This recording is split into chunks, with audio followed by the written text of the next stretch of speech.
जय माँ इंद्राक्षी जय अम्बे। इंद्राक्षी धाम में दर्शकों आप सभी का हम हार्दिक स्वागत करते हैं। आज के दिन जिन जातकों का जन्मदिवस है, मैरिज एनिवर्सरी, उन सभी को हमारी तरफ से बहुत बहुत शुभकामनाएं। आज हम बात करने वाले हैं, एक ऐसा अमोघ उपाय हम आपको बता रहे हैं जो आपके पितरों को बहुत अत्यधिक प्रसन्न करेगा। और इस उपाय को करने में भी आपके पास समय है, इसे अच्छे से नोट कर लेना।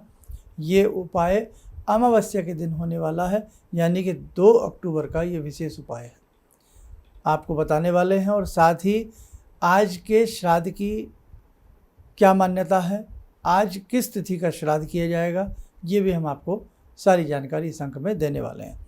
तो आइए पहले आज का हम पंचांग देखें।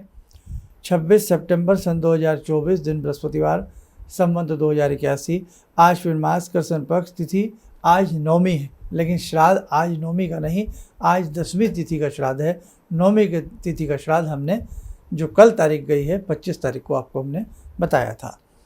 नक्षत्र पुनर्वसु, राहु काल 1:30 से 3, दिशा सूल दक्षिण दिशा। तो सबसे पहले तो हम श्राद्ध पे ही चर्चा कर लें, क्योंकि श्राद्ध जब भी आप करें दिन के मध्याह्न समय में ही श्राद्ध की जो भी आपका दान, ब्राह्मण भोजन, सारे कार्य आप मध्याह्न समय में ही किया करें तो आपके लिए अच्छा रहेगा।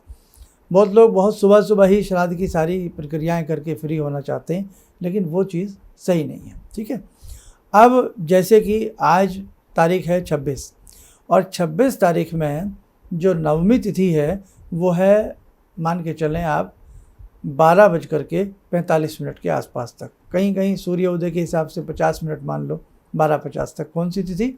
नवमी तिथि जब 1 बजे के अंतराल तक ही है और हमें मध्य का समय नवमी तिथि में नहीं मिल रहा है, तो शास्त्रोक्त नियम जो हैं वो यही कहते हैं कि मध्याह्न काल में जब तिथि ना मिले तो उस तिथि का श्राद्ध एक दिन पहले कर लिया जाए। इसीलिए आज जैसे नवमी है तो नवमी तिथि का श्राद्ध हमने 25 तारीख को आपको राय दी थी। अब आते हैं 10वीं तिथि का श्राद्ध।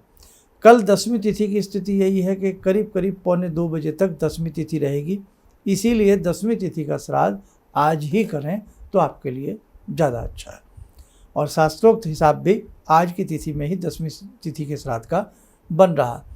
एकादशी का भी सुन लीजिएगा अब आप हैंड टू हैंड, ताकि आपको कोई कन्फ्यूज़न ना हो। तो एकादशी तिथि जो है आपके हिसाब से जब आप पंचांग कैलेंडर देखोगे तो आपको दिखेगी शनिवार के दिन की एकादशी तिथि, इंदिरा एकादशी। लेकिन एकादशी तिथि का जो श्राद्ध है वो आप 27 तारीख में करें, यानी कि कल करें। एकादशी में भी यही बात आ रही है। और जो 10वीं तिथि है वो मैंने आपको बता ही दिया कितने बजकर के कितने मिनट पर पूरी हो रही है। तो आप ध्यान रखें, आज 10वीं तिथि का श्राद्ध रहेगा, आज 26 तारीख है, और कल एकादशी तिथि का श्राद्ध मान्य होगा, कल 27 तारीख है। ये बात क्लियर हो गई। अब हम बात करते हैं आपके उस अमोघ उपाय के बारे में जो आपको 2 अक्टूबर अमावस्या के दिन करना है। जिन्हें अपने पितरों की श्राद्ध तिथि ध्यान ना हो तो उस स्थिति में भी अमावस्या के दिन ऐसे पूर्वजों का, ऐसे पितरों का श्राद्ध किया जाता है।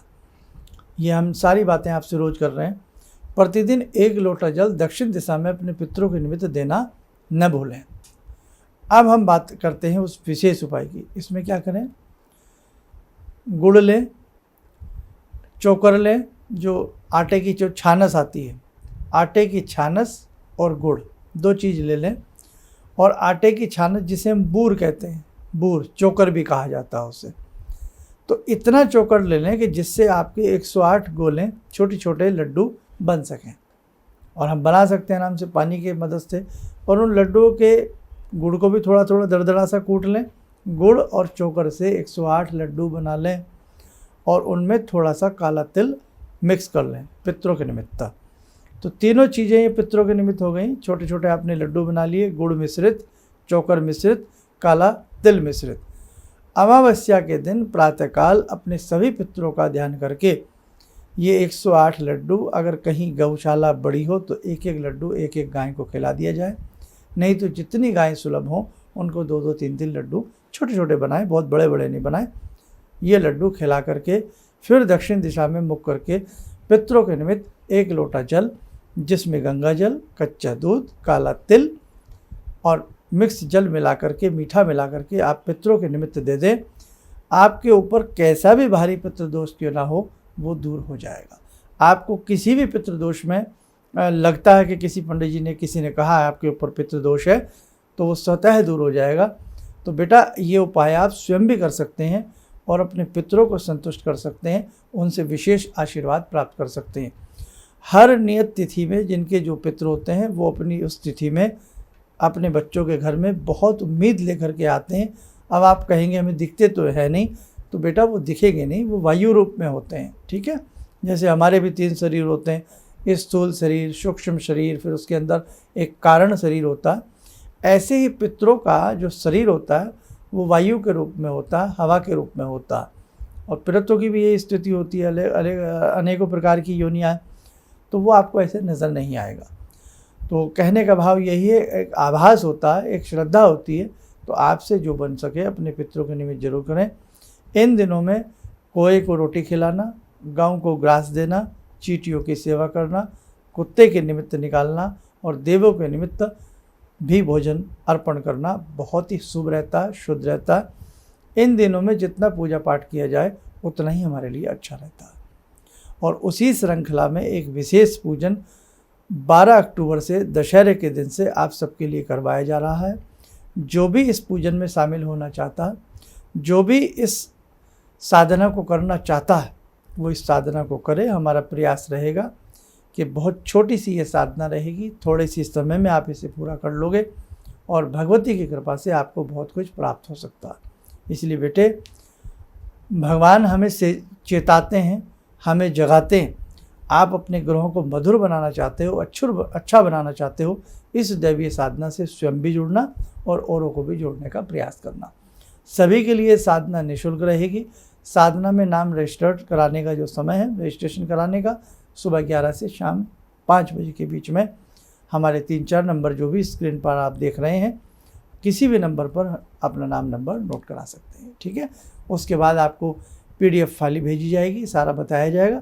आप अच्छे से उस साधना को कर सकते हैं और अपने जीवन को सुंदर बना सकते हैं, पुण्य के भागी बन सकते हैं। आइए समय हो चला आज की ध्यान साधना को जोड़ते हैं जगत जननी भगवती जगदम्बा से।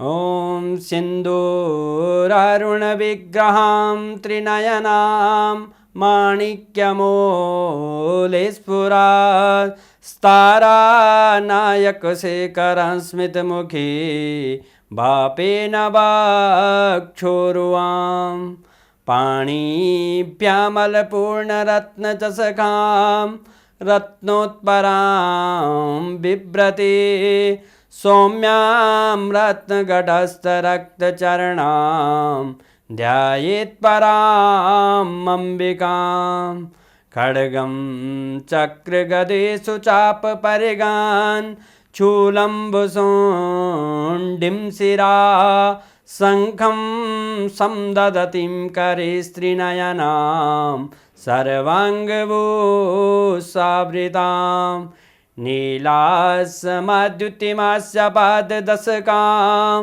सेवे महाकालिकां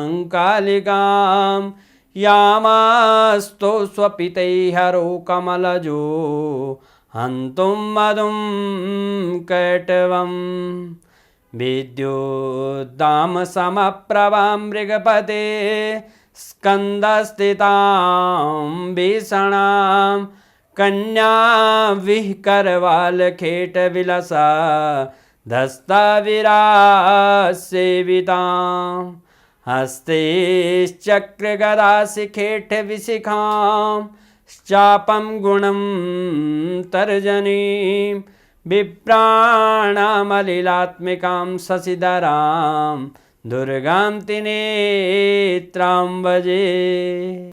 कवच बना लें, ध्यान करें, जगत जननी का शुभ आशीष हम सबके ऊपर बरस रहा है।